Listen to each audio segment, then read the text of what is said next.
Yeah. Hey, Trey, how are you? Good, how are you? Good, thank you. What's your approach to Coburn on Saturday for you and Zach both? Just trying to stay out of foul trouble and accept the physicality of the game. We all know it's going to be physical. Um, a lot of guys when they walk into that game going against Kofi, they don't fight him. So going into this game, we got to have a fight. We just got to try to stay out of foul trouble. Have to make them guard too, right? I'd imagine that's kind of part of it. Definitely. Just you had mentioned after the Rutgers game, everybody has to be better defensively. Where does that have to start? You feel like?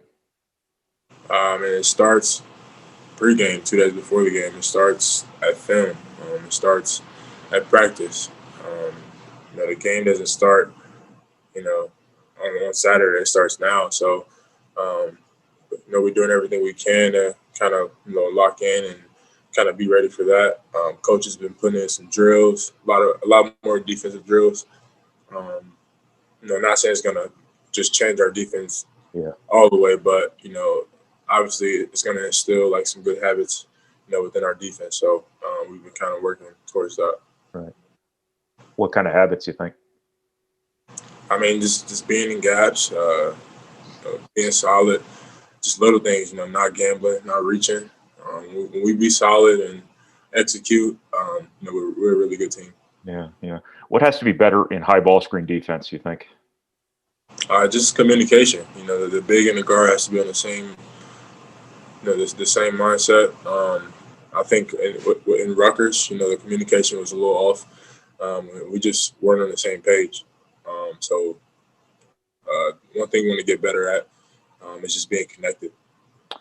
That's something you guys are kind of accustomed to because you've been so big for so long. But how big of a challenge is that when you play big the way you guys do with yourself and Zach to have you guys out on the perimeter guarding that stuff and I whatnot? mean, it's not necessarily a challenge or anything.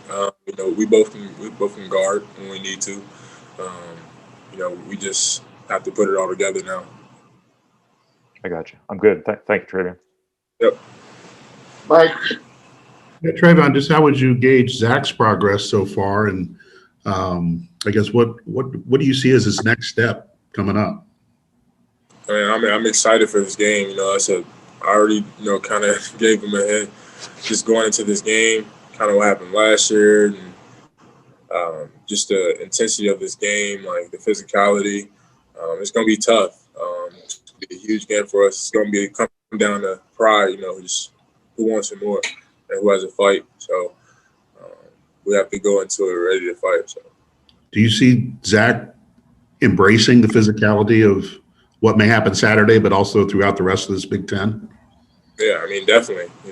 Everybody talks about how we're going to defend Kofi, but Kofi has to defend Zach as well, and probably me at some point. So we're just preparing ourselves as best as we can, and like I said, we got to go in with the fight. When you look back at what you did personally against Rutgers, what did you like about how you performed on the offensive end, and how do you kind of now maintain that and have maybe some consistency here over the next few weeks? I'm just trying to be simple, man. Coach has been talking to me a lot. When I'm simple and I do the right things, um, I make plays for my teammates. We just look like a good team overall. So I've been working on trying to be simple and just trying to be patient as possible. When I'm patient in the post, good things happen. So. What happens when you're not simple?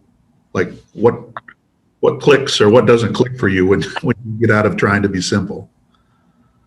Uh, I don't know. It's just when I get to my move, when I want to play hard and when I get to my move, which is my my jump hook. Coach always tells me like nobody can stop that move when you want to be physical. So I've just been trying to get to that as much as possible. I know that's my go-to shot. It's a high level percentage shot. So that's pretty much my definition of just being simple. Now, everybody in America has been waiting for 2020 to end and COVID to kind of get in the rearview mirror. But now that you're in 2021, do you feel better? Do you feel like brighter days ahead forever? I mean, I'm praying, like, I would hope so, man. And 2020 has been crazy. But, you know, there are better days ahead, though. So, All righty. Thank you. yep. Thanks, Trey. Thank you, Trey.